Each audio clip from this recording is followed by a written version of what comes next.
அந்த காலத்துல வந்து இந்த ஜாதியும் இல்லாம மதமும் இல்லாம காதல் பண்ணாங்க. காதல் பண்ணிட்டா இவங்க காதல் பண்ணிட்டு போயிடுவான். குறிஞ்சியில காதல் பண்ணிட்டு நெய்தலுக்கு போயிடுவான். நெய்தெல்லாம் கடற்கரை. அவன் திரும்பி வருவான்னு யாரு கண்டா?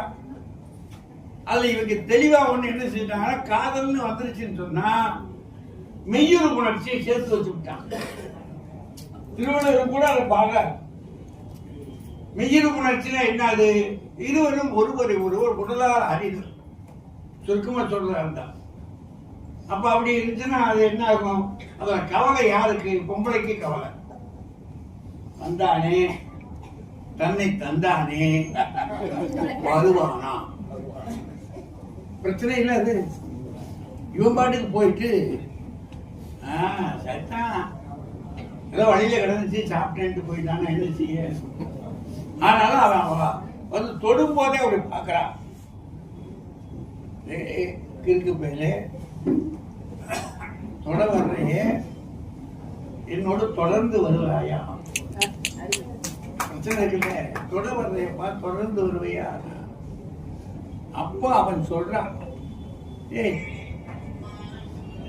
உன் தாய் யாருன்னு எனக்கு தெரியாது, என் தாய் யாருன்னு உனக்கு தெரியாது.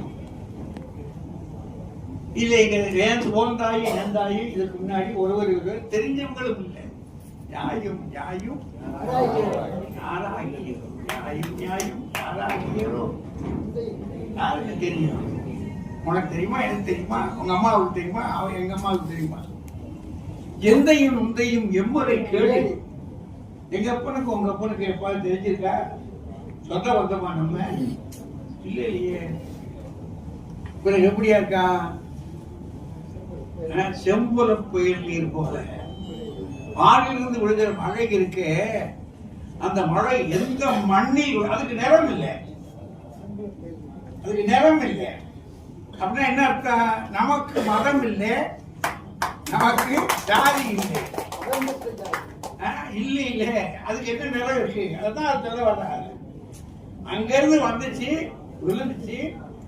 மண்ணு என்ன நிறமோ அந்த நிறத்தை வாங்கிட்டு வந்து சரிங்களா? அது மாதிரி நான் பிரிய மாட்டேன்.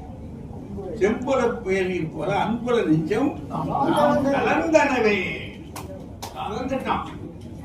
இனி அதுல பிரிவு என்பது இல்லை. இல்லை உன் ஜாதி வேற என் ஜாதி வேற, அது இன்னைக்கு வந்து வேற.